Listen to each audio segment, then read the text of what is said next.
সতর্ক হয়ে যান, আল্লাহর দরবার থেকেও বাঁচুন, দুনিয়ার আইন থেকেও বাঁচুন। এবং আপনাদের মতো কিছু ভণ্ড লোকের কারণে ইসলাম যেন কলঙ্কিত না হয়, মানুষ যেন এটা মনে না করে মোল্লারা খুবই খারাপ, এই কথা যেন মনে না করে।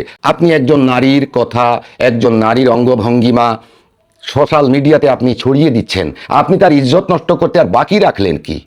আপনি একজনের কারণে সমগ্র মুসলিম জাতির বেইজ্জতি হচ্ছে।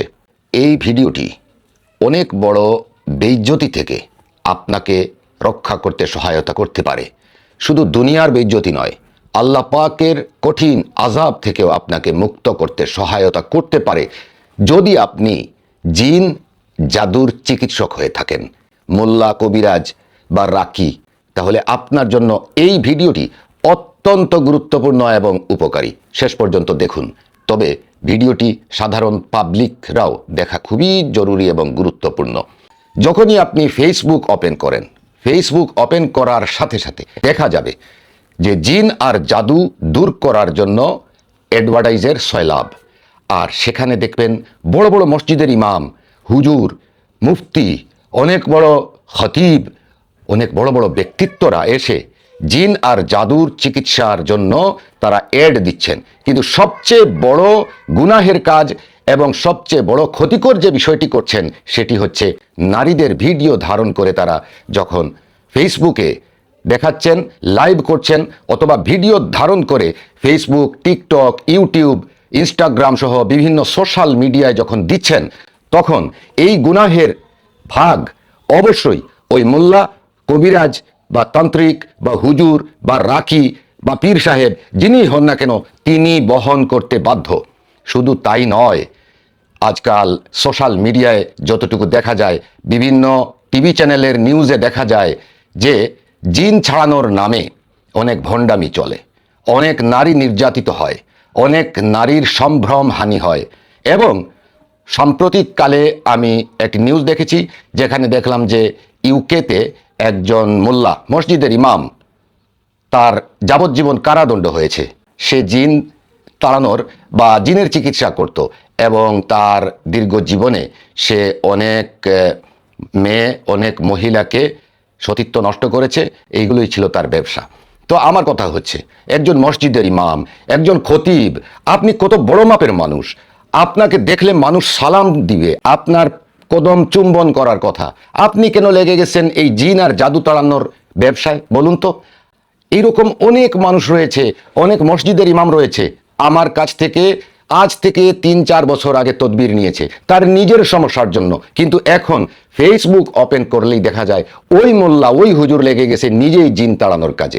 এবং সে ফেসবুকে ভিডিও রেকর্ড করছে, সে অ্যাড দিচ্ছে, সে ফেসবুকে ওই নারীদের ভিডিও রেকর্ড করছে এবং সে সেখানে জিন তাড়াচ্ছে এবং জিনের সাথে সে বাংলায় কথা বলছে। তোমরা কয়জন, কবে লেগেছ, তোমরা কোথা থেকে আসছো, হিন্দু নাকি মুসলিম, কবে যাবে, যাওয়ার সময় তোমরা কিছু চাও কি না? আর ওই মহিলা বসে বসে ওইগুলো বলছে। আসলে এগুলো হচ্ছে ফেক, এগুলো হচ্ছে বানানো কাহিনী। কোনো মহিলাকে বা মহিলাদেরকে কিছু টাকা পয়সা দিয়া বসায়া এই রকমের অ্যাড তৈরি করা হয়।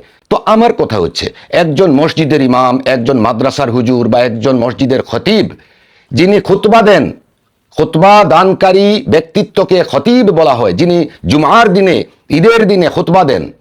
খুতবা অনেক বড় জিনিস, একজন খতিবের অনেক উঁচু মর্যাদা। তিনি যখন জিন আর জাদুর চিকিৎসায় লেগে যান, তাতেই বোঝা যায় তিনি টাকার ধান্দায় লেগে গেছেন। ঠিক আছে, আপনি টাকার ধান্দা করেন, সমস্যা নাই, ব্যবসা করা জায়েজ আছে, করতে পারেন।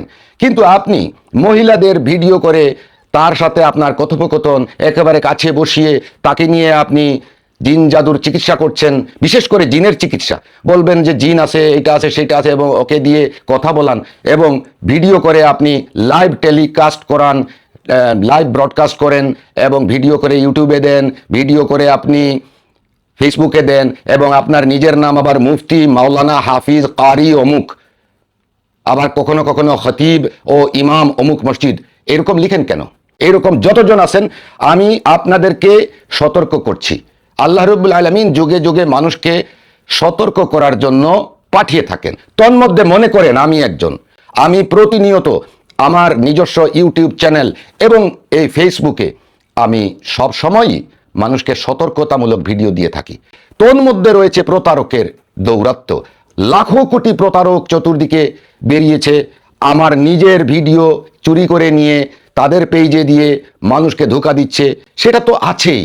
কিন্তু আপনি নিজে একজন ইমাম, একজন খতিব, একজন রাকি নাম দিয়ে আপনি মসজিদেও নামাজ পড়ান, খুতবাও দেন, আপনার পেছনে হাজার হাজার মানুষ নামাজ পড়ে, আবার আপনি আপনার চেম্বারে বসে এই যে জিনের চিকিৎসা করেন, তখন আপনি নারীকে নিয়ে এসে আপনার কাছে বসিয়ে আপনি লেগে গেলেন তার ভিডিও করতে। এমন কোন ডাক্তার আছে লাইভ চিকিৎসা করে? দেখান তো আমাকে। কোনো মেডিকেলের ডাক্তার আছে যে সে লাইভ রোগী দেখছে? এরকম ডাক্তার আপনি পাবেন কোথাও? বাংলাদেশ, ইন্ডিয়া, পাকিস্তান সহ বিশ্বের যে কোনো দেশের দিকে তাকান, কোথাও কোনো ডাক্তার লাইভ চিকিৎসা করছে এরকম দেখাতে পারবেন? আপনি এটা পাইছেন কোথায়?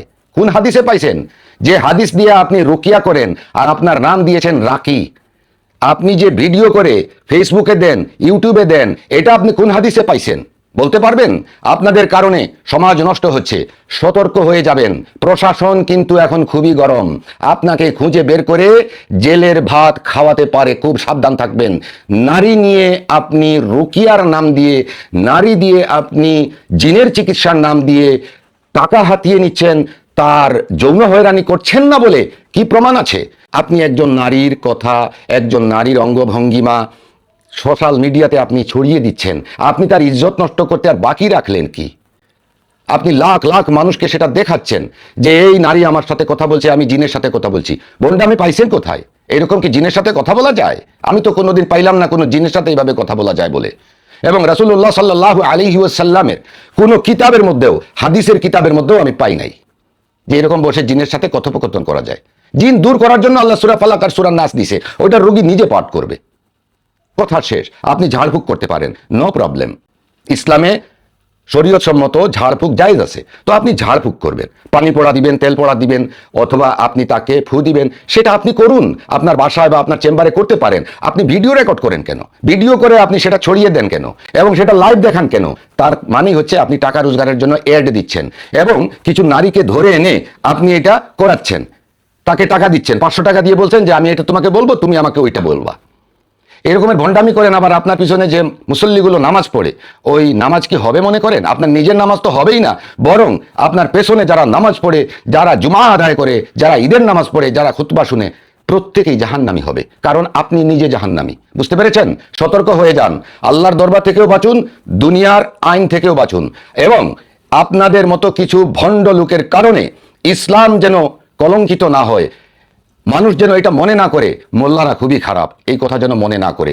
আজকাল এমন এক সময় আসছে অলি আল্লাহর উপর থেকে মানুষের ইমানে কিন বিশ্বাস চলে গেছে, শুধুমাত্র আপনাদের মতো কিছু ভণ্ড লোকদের কারণে। সাবধান হয়ে যান, আর না হয় চিহ্নিত করে করে আমি নিজে আপনাদেরকে প্রশাসনের হাওয়ালা করে দিব। চিনেন আমাকে? চিনবেন, সময় আসলে চিনবেন। আল্লাহ হাফিজ।